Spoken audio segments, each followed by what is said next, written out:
special award ay ang Best Conductor.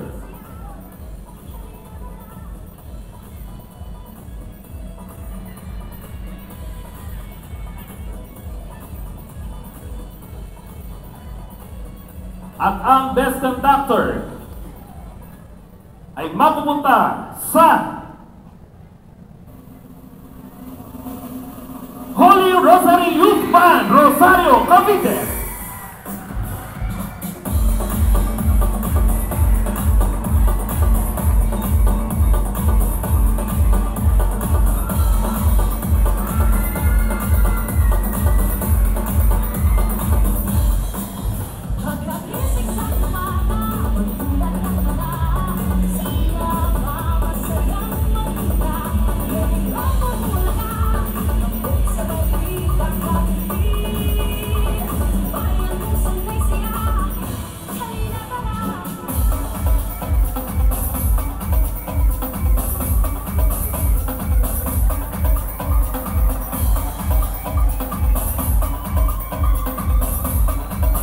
Yon, ang tawag Holy Rosary Youth Band, Rosario, Cavite.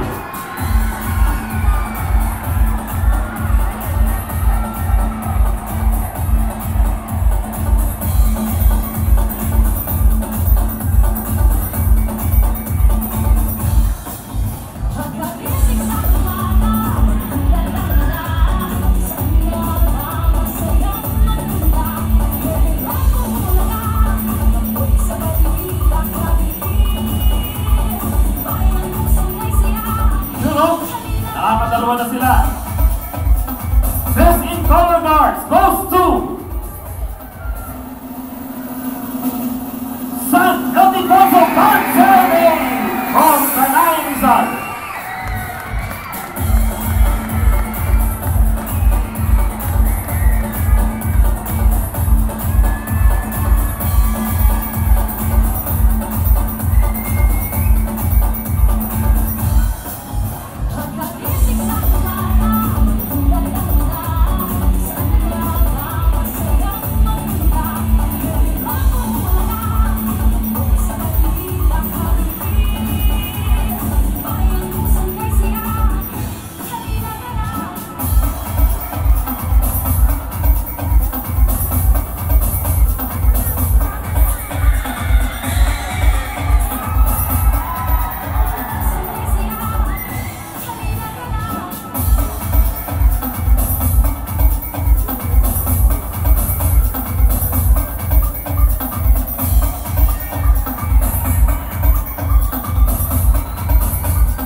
Maraming salamat. Siyempre, ang hindi po nasaksihan ang ating Best Color Guards.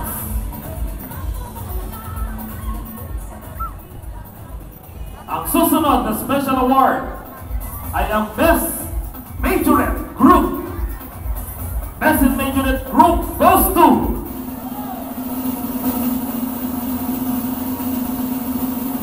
Holy Rosary Youth Band, Rosario, Cavite.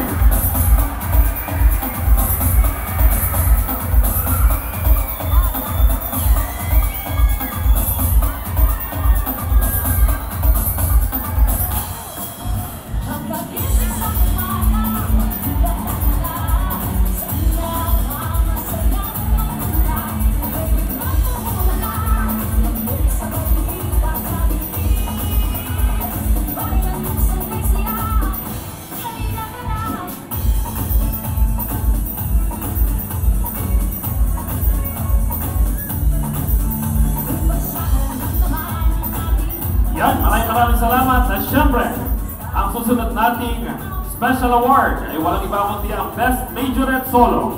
At ang Best Majorette Solo goes to Banda 8 from Paite, Laguna.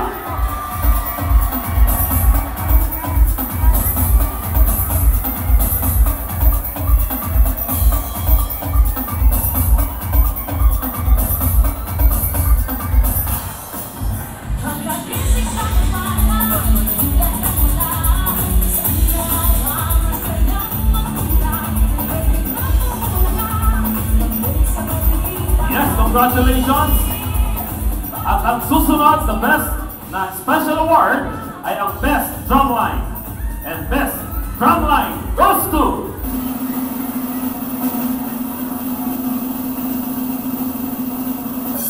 San Elipaso, 170!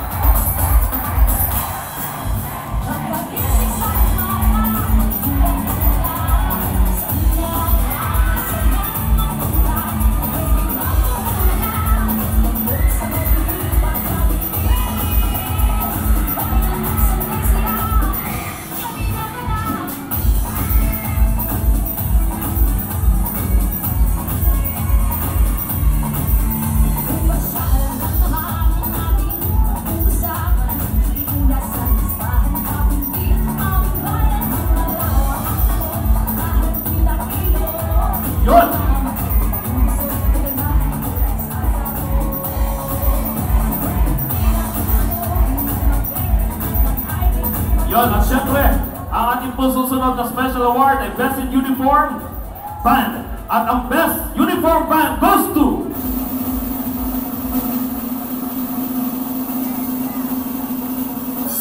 Holy Rosary Youth Band.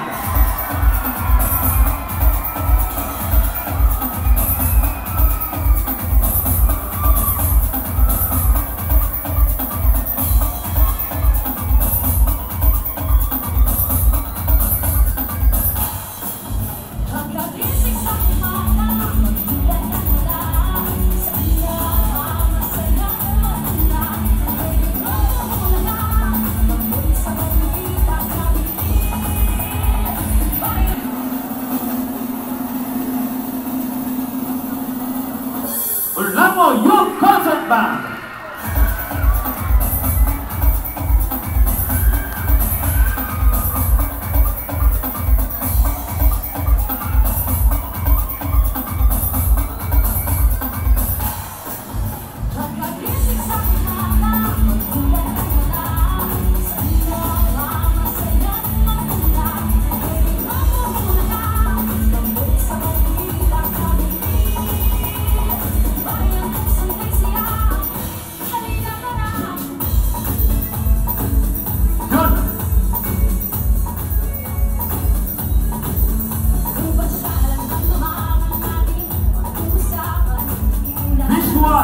Best in Visual Effects and Best in Visual Effects goes to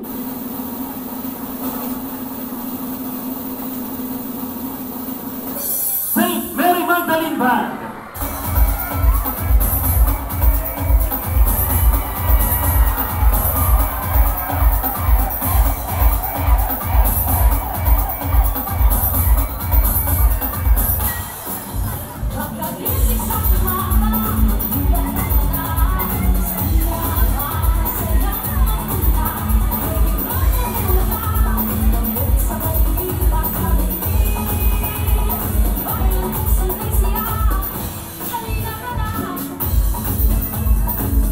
At ang pinakahuli sa ating mga special awards ay ang most popular o pinakang sikat na banda ngayong taong ito. At ang most popular band goes to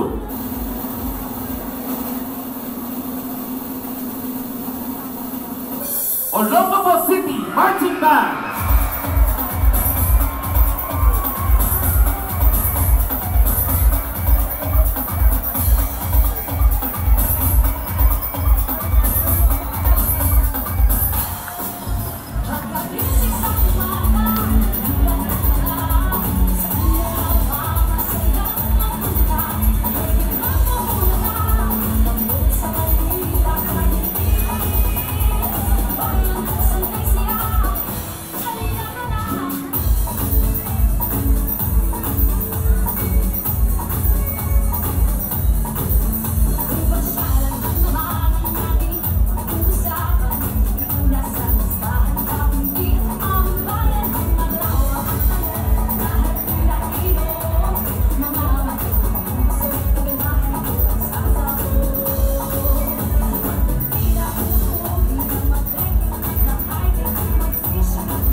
natin ang ating municipal administrator para po igawad na ang pinakamalalaking premyo ngayong araw na ito. Gayon din ang ating tourism officer, si Sir Crispin Sanchez. Ganon din ang ating municipal assessor at the same time, chairperson ng ating Brass Band Competition 2024. At syempre, tinatawagan na rin natin ang ating Board of Judges para igawad na nga natin na sabay-sabay ang lahat ng papremyo ngayong araw na ito.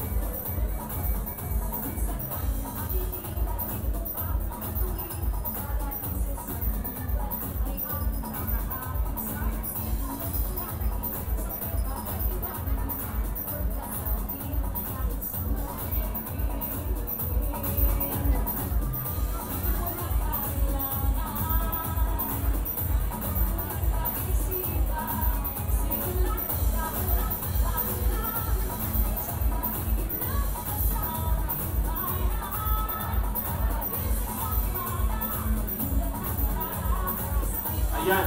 At syempre, Assessor, ito na ang pagkakataon para ibigay na natin yung mga certificates natin para sa ating mga judges.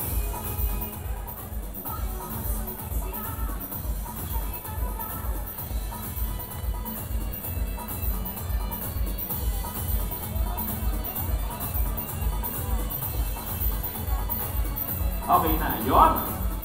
At wala na pong makakapigil sa atin. At sa oras pong ito, ay ibibigay na natin ang third place, second place, at syempre ang champion ng 2024 Brass Band Competition. At ang ating pong third place ay nagkamit ng 88%, ay walang iba kundi ang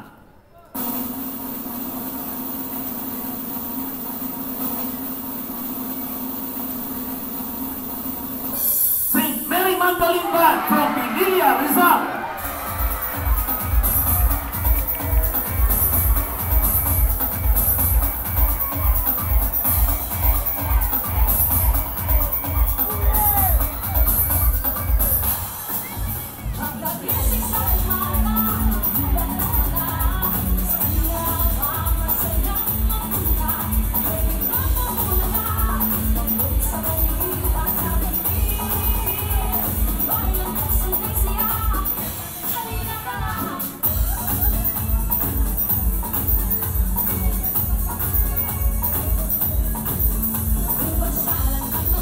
Ayan, at ang lahat po na tatawagin natin, actually, dalawa na lang naman ang tatawagin natin. Pag po aakyat sa stage, ha, isa lang iakyat sa stage at yung iba ay doon sa stairs na lang.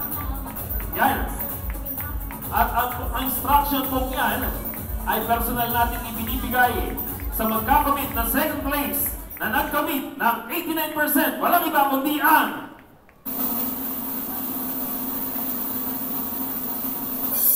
Holy Rosary Youth Band, Rosario, Cavite.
Ayan, at bago po natin i-award ang lahat, ang ating pong Grand Champion, ay hayaan niyo pong ibigay muna natin ang Certificate of Participation.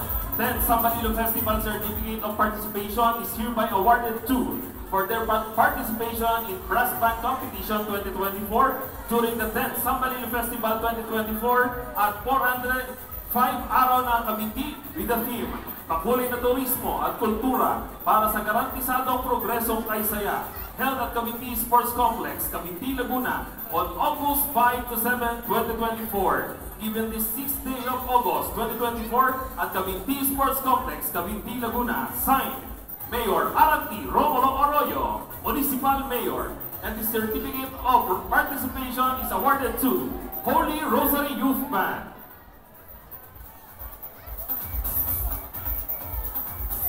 Ayan, ang tatawagin po natin ay mangyari po magpadala po ng isang representative para po may bigay ang certificate of participation. At ang una pong certificate of participation ay binibigay natin sa Holy Rosary Youth Band. Siyempre, ang susunod ay ang Cavinti Brass Band.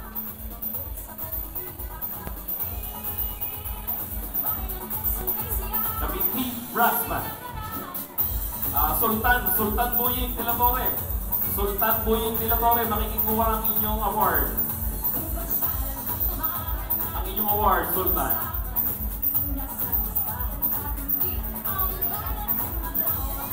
Siyempre, binibigay na rin natin ang certificate of participation para sa San Ediposo Band 7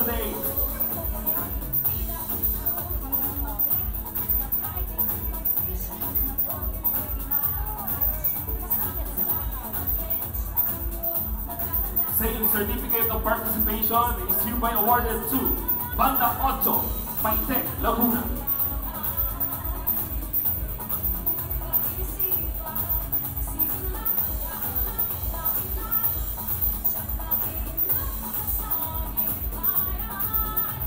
Same certificate of participation is hereby awarded to Olamo Youth Concert Band.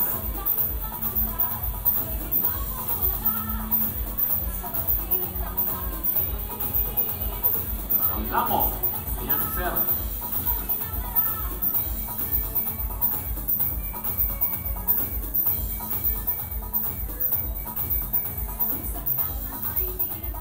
Certificate of participation is awarded to Olongapo City Marching Band.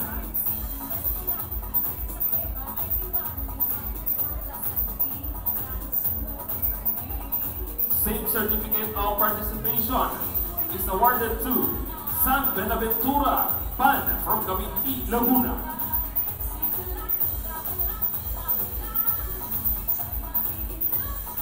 Yan. Nasaan na po yun? San Benaventura. Kahit man po sino ang miyembro ng San Benaventura, saan man naroon po ang inyong kaluluwa, magparamdam po kayo. Wala na po sila.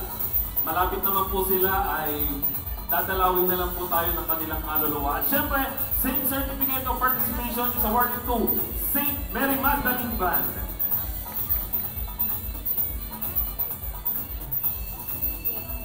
Syempre, ang muling participating band ay walang iba kundi ang Banda 69 from Paite, Laguna.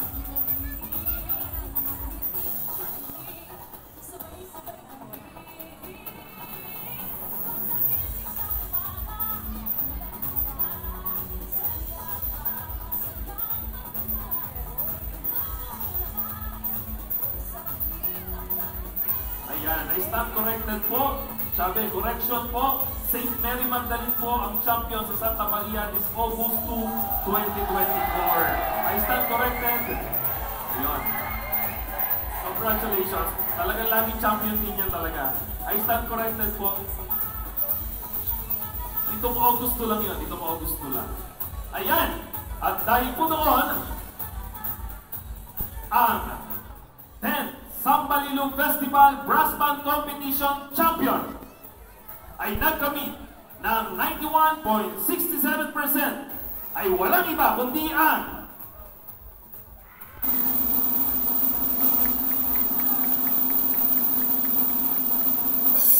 San Ildefonso Band 7.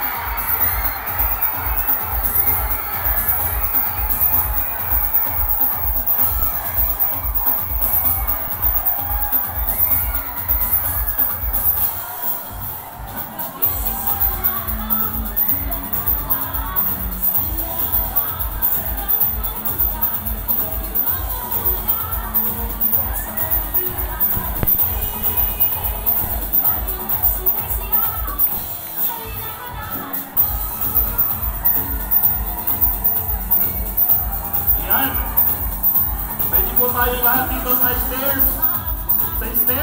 At syempre, ang San Ildefonso po ay magkakamit ng brand new bass drum.